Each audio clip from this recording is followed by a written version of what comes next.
Fort George occupies a fantastic spot, sitting 300 feet above sea level on the east coast of Guernsey. Most of the houses on this prestigious development have spectacular views of the French coast to the northeast, the islands of Herm and Jetau, Sark and Brecou, and of course Jersey. The States of Guernsey bought the land from the British Crown in 1958, and in 1967 the land was sold to a developer, Fort George Developments, with the aim of building 120 luxury houses. Local developer John Hainsworth was responsible for the construction of 44 of the houses. They advertised it in English papers. They wanted not necessarily the company with the highest price, but the one with the best scheme for Fort George, because they realised that the more wealthy people that arrive in Guernsey, the better the tax situation was for the island. They started to develop it. Well, it took them several years to put all the roads and services in, and then they started building,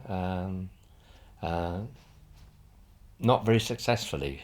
I think their prices at that time were a little high. I was developing houses throughout the island for non-residents. I did the Clos Galliot, the Varclan, Les Douze Maisons, some at the Huguettes, open market.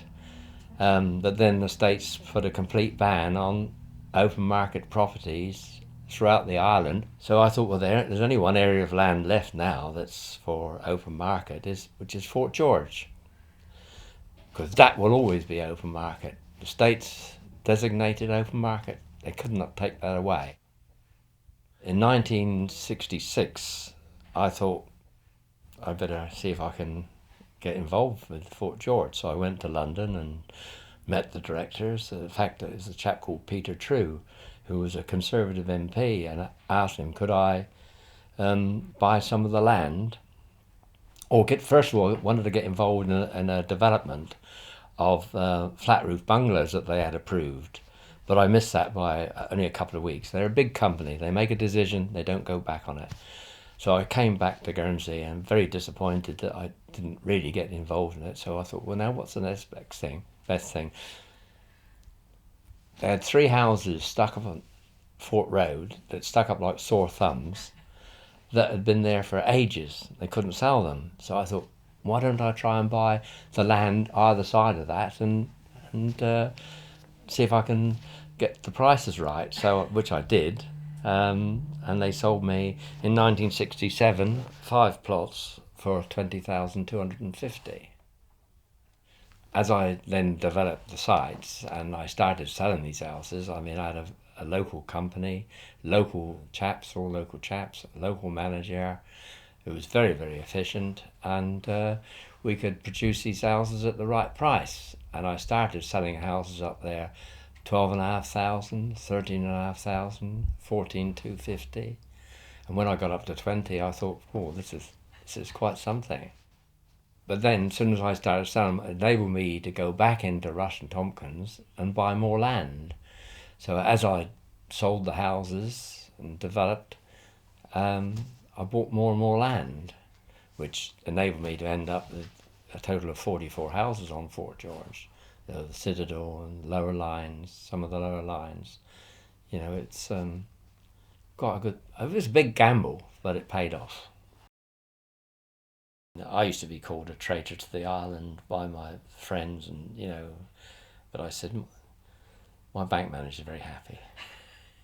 There came a time, in, I think it was 72, when there was talk of us, the common market, and I anticipated that we wouldn't become full members of the common market, we would become associate members. By that, it would enable us then to carry on being an island that would be suitable for wealthy non-residents. So I went back into Fort George and asked Peter True, could I buy the remainder of the site, which was 26 houses in course of construction, some complete. I mean, the property market was on the floor. But I thought, this is a bigger gamble. So I said, I'd like to buy the remainder of Fort George. So he left the room and come back. He said, 450,000. Oh, I said, okay. Could I go away and think about it? So I came away and I went to see my bank manager, who shall be nameless, because I think he was a big idiot. But anyhow, I said to him, I can buy the remainder of Fort George for somewhere between 400 and 450,000. I said, I've got my house at the Moulside at St Saviour's, open market house. I said, I'll put that up. Money I've got, but I cannot do it without your help. And his words were, to me was, John, there's an old saying, don't put all your eggs in one basket. So I thought, maybe he's right.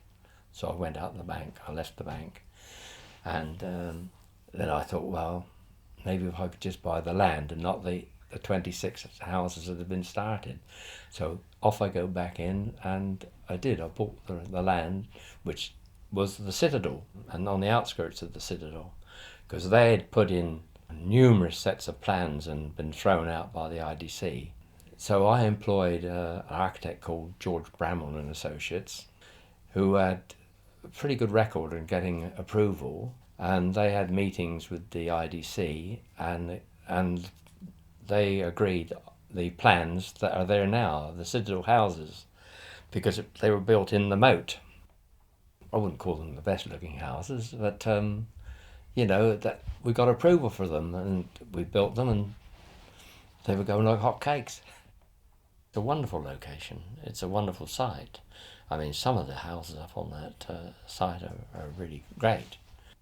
A lot of them have been, increased in size, and as you say, now they're knocking them down and rebuilding them.